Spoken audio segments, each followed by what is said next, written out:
सबको मेरी ओर से जय यीशु मसीह की। आप और मैं जानते हैं कि आज 8 दिसंबर है और इसी तरह हम क्रिसमस यानी कि 25 दिसंबर की ओर बढ़ते ही जा रहे हैं।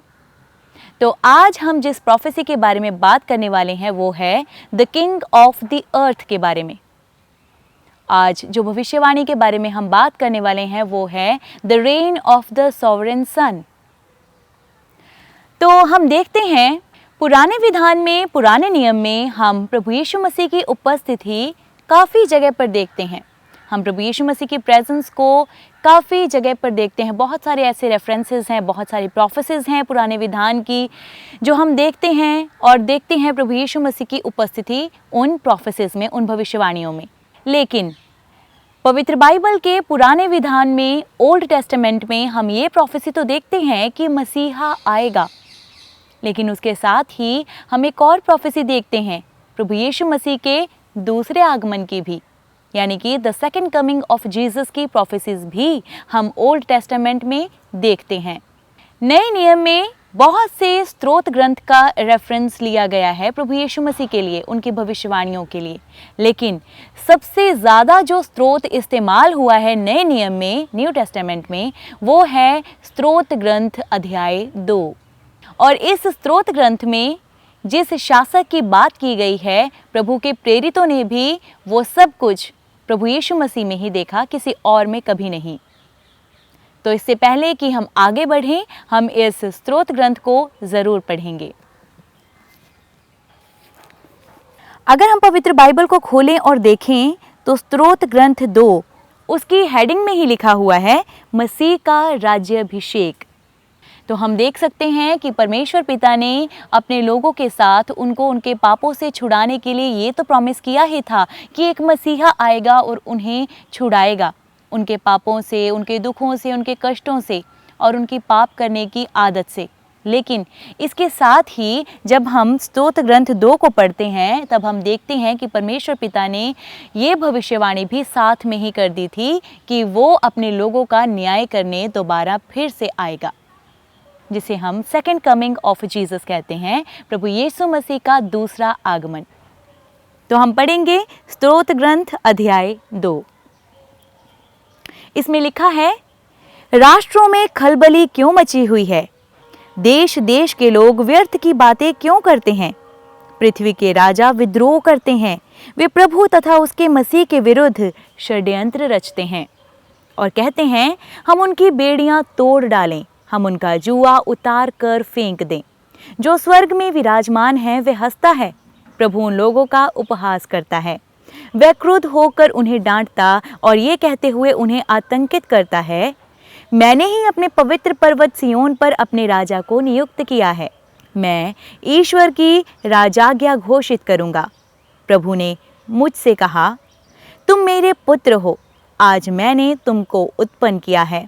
मुझसे मांगो और मैं तुम्हें सभी राष्ट्रों का अधिपति तथा समस्त पृथ्वी का स्वामी बना दूंगा। तुम लोहे के दंड से उन पर शासन करोगे, तुम उन्हें मिट्टी के बर्तनों की तरह चकनाचूर कर दोगे। राजाओं, अब भी समझो, पृथ्वी के शासकों, शिक्षा ग्रहण करो, डरते कांपते हुए प्रभु की सेवा करो, सावधान होकर आनंद मनाओ। पुत्र की आज्ञाओं का पालन करो, ऐसा ना हो कि वह क्रोध करे और तुम्हारा सर्वनाश हो जाए, क्योंकि उसका क्रोध सहज ही भड़कता है। धन्य वे हैं जो उसकी शरण जाते हैं। जब हम स्तोत्र ग्रंथ के 2 अध्याय को पढ़ते हैं तब हम देखते हैं कि परमेश्वर पिता ने इस पूरे संसार का प्रभुत्व, इस पूरे संसार पर अधिकार सिर्फ और सिर्फ अपने इकलौते पुत्र यानी कि प्रभु यीशु मसीह को दिया है, किसी और राजा को नहीं। स्तोत्र ग्रंथ अध्याय 2 को शाही स्तोत्र भी कहा जाता है, यानी कि रॉयल साम भी कहा जाता है, क्योंकि इसमें हम प्रभु यीशु की और परमपिता परमेश्वर की महिमा को भी देखते हैं। स्तोत्र ग्रंथ अध्याय 2 में जिस शासक की बात हो रही है वो शासक कौन है?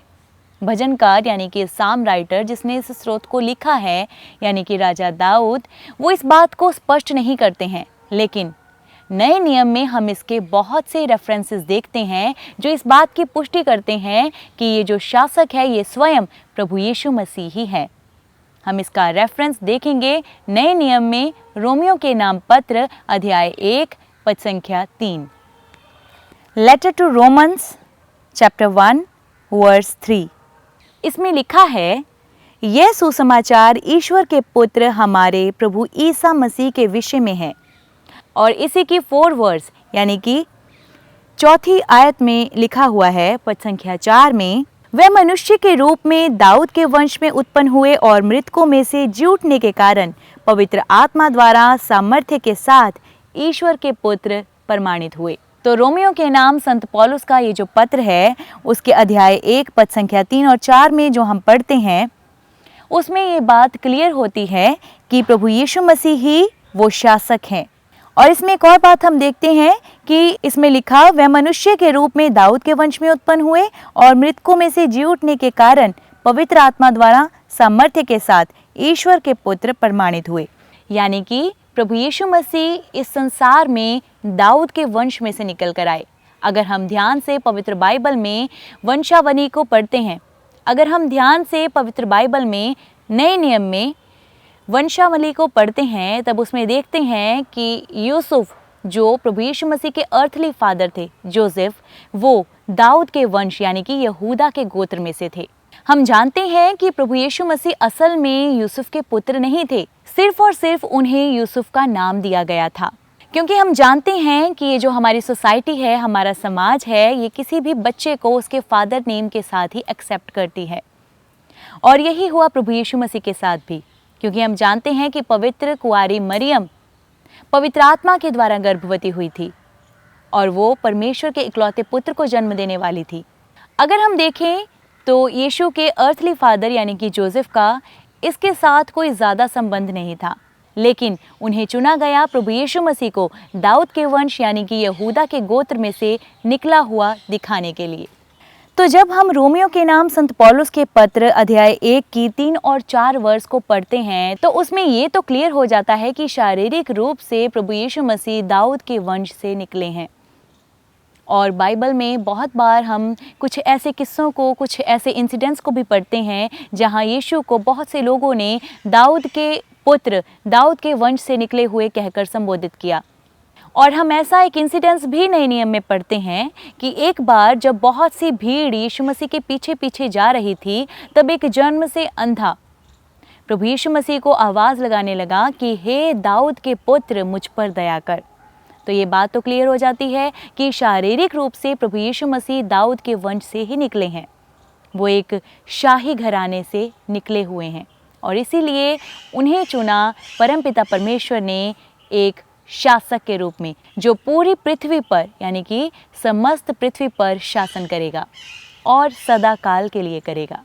तो ये बात तो क्लियर हो गई कि प्रभु यीशु मसीह ही वो शासक है जिसकी बात स्तोत्र ग्रंथ अध्याय 2 में की गई है।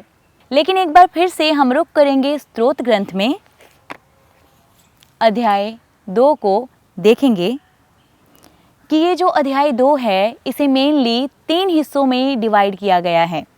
इसका सबसे पहला जो हिस्सा है यानी कि वर्स 1 से लेकर 3 तक, पद संख्या 1 से लेकर 3 तक, उसमें हम देखते हैं अन्य जातियों और यहूदियों की प्रभु यीशु मसीह यानी कि उस शासक के प्रति अस्वीकृति। अन्य जातियों ने और यहूदियों ने प्रभु यीशु मसीह को स्वीकार नहीं किया, उस शासक को स्वीकार नहीं किया बल्कि उसे अस्वीकार किया। और उससे जो अगला हिस्सा है यानी कि वर्स 4 से वर्स 9 तक, इसमें हम देखते हैं परमपिता परमेश्वर की प्रतिक्रिया अन्य जातियों और यहूदियों के प्रति, यानी कि परमपिता परमेश्वर का रिस्पॉन्स, उनका रैथ, वो क्रोधित हुए उन जातियों के प्रति जिन्होंने प्रभु पिता परमेश्वर के पुत्र को अस्वीकार किया। और इसका अंतिम हिस्सा यानी कि तीसरा हिस्सा, जिसमें हम देखते हैं कि भजनकार यानी कि साम राइटर जिसने इस स्तोत्र को लिखा है यानी कि राजा दाऊद, अन्य जातियों और यहूदियों को सलाह देता है कि उन्हें ऐसा नहीं करना चाहिए, उन्हें परमेश्वर पिता के पुत्र पर विश्वास करना चाहिए और उस शासक को स्वीकार करना चाहिए।